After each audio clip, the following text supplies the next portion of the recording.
بسم اللہ الرحمن الرحیم۔ میزاب چینل کے معزز سامعین السلام علیکم۔ ایک وکیل صاحب بتاتے ہیں کہ میرے پاس ایک موکل کا کیس آیا جو کسی قتل میں ملوث کیا جا رہا تھا۔ میں کیس کا باریک بینی سے جائزہ لے رہا تھا۔ مجھے یقین ہو گیا تھا کہ میں اپنے موکل کو اس کیس سے باعزت بری کروانے میں کامیاب ہو جاؤں گا، تو میں نے بھاری فیس کے عوض کیس ہاتھ میں لے لیا۔ یقین کریں ہائی کورٹ تک میں نے اسی فیس کے بدلے اپنے موکل کا کیس لڑا، مگر چاہ کر بھی اسے نہ بچا سکا۔ اور جس دن ہائی کورٹ نے اس کی سزائے موت کا فیصلہ برقرار رکھنے کا فیصلہ سنایا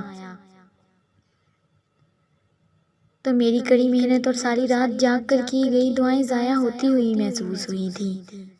میں خود جج صاحب کے سامنے بیٹھ کر رونے لگا تھا، اور جج صاحب نے اپنے اردلی سے کہہ کر میرے لیے پانی منگوایا۔ مجھے پانی پیش کیا گیا اور اٹھ کر چیمبر میں چلے گئے۔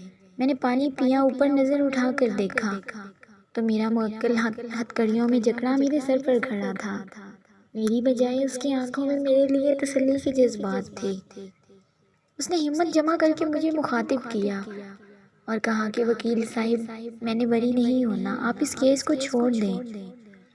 میرا موکل پہلے دن سے مجھے یہ بات کہتا آ رہا تھا، مگر میں ماننے کے لیے تیار نہیں تھا، کیونکہ میری نظر میں میرے موکل کا کردار سزائے موت جتنا نہیں تھا۔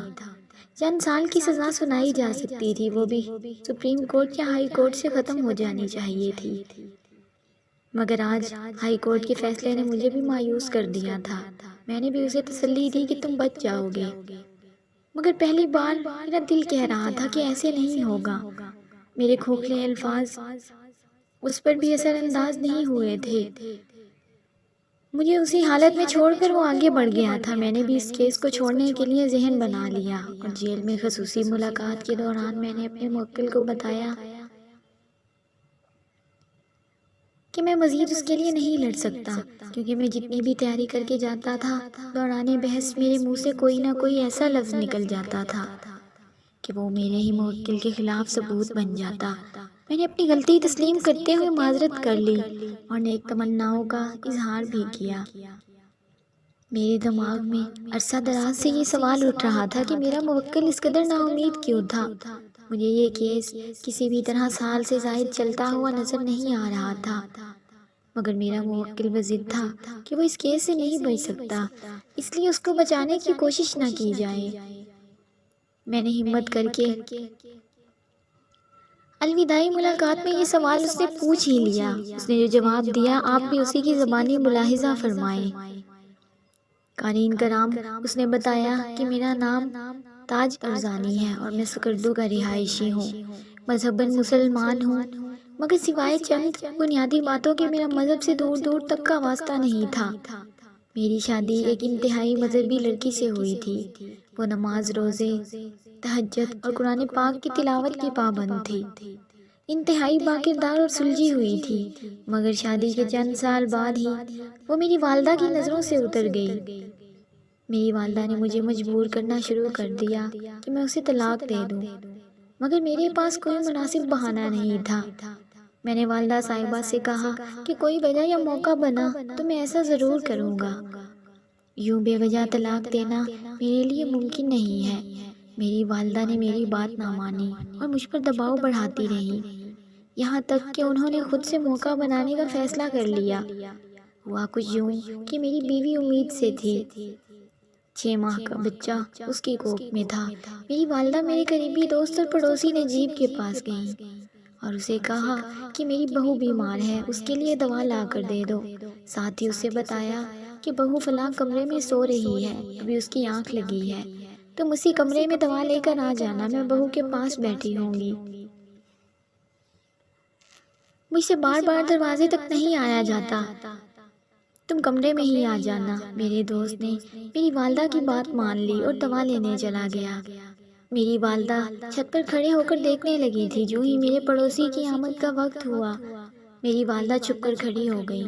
میرا پڑوسی دوست دوا رکھنے کے لیے میری بیوی کے کمرے میں داخل ہوا تو میری والدہ نے باہر سے دروازے کو بند کر دیا اور واویلا مچا کر اہل محلہ کو اکٹھا کر لیا۔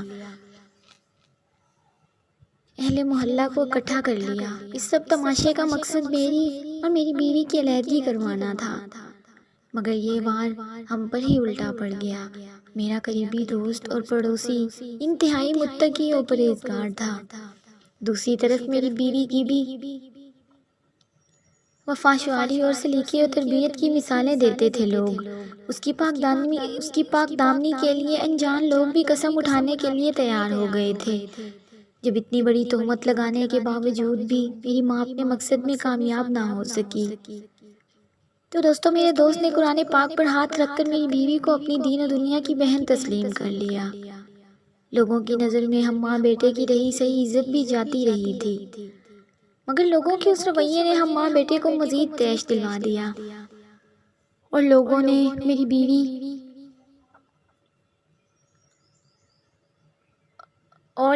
کہ میری بیوی نے اہل محلہ میں ہماری رہی صحیح عزت بھی نکال دی۔ میں نے بیوی کو طلاق دینے کا فیصلہ کر لیا تھا، مگر اب میری والدہ کا انتقام طلاق سے ٹھنڈا ہونے والا نہیں تھا، لہٰذا انہوں نے مجھے طلاق کی صورت میں جہیز، زیور، گھر اور حق مہر جیسی رقم دینے سے ڈرانا شروع کر دیا اور مشورہ دیا کہ اسے قتل کر دو، نہ رہے گا بانس نہ بجے گی بانسری۔ میں نے والدہ کی بات مان لی، کیونکہ طلاق کی صورت میں 60-70 لاکھ کے قریب مالیت میرے ہاتھ سے نکلنے والی تھی اور میں اسے جانے نہیں دینا چاہتا تھا۔ ایک دن میں نماز ظہر کے وقت گھر واپس آیا اور تیز دھار کلہاڑی لے کر آیا۔ اپنے کمرے میں بیٹھ گیا تھا میں، میری بیوی وضو کر کے آئی تھی، مجھے دیکھا تو میرے لیے کھانا لینے کے لیے واپس مڑی۔ اس کی نظر اپنے قرآن پاک پر پڑی جو اپنی جگہ کی بجائے کسی اور جگہ پر پڑا تھا۔ اس نے چوم کر سینے سے لگایا، اسے اپنی جگہ پر رکھا اور مجھے کھانا دینے کے لیے واپس مڑی تو میں نے کلہاڑی کا وار کر کے اس کا سر 2 ٹکڑے کر دیا۔ اس نے آخری بار پانی مانگا، مگر میں نے کہاں دینا تھا، البتہ وضو کے پانی کا قطرہ بہتے ہوئے اس کے چہرے پر سے ہو کر حلق میں جا گرا تھا۔ اس کے ساتھ ہی اس نے کلمہ شہادت پڑھا اور جان دے دی۔ اس کے پیچھے چلنے والا کوئی نہیں تھا۔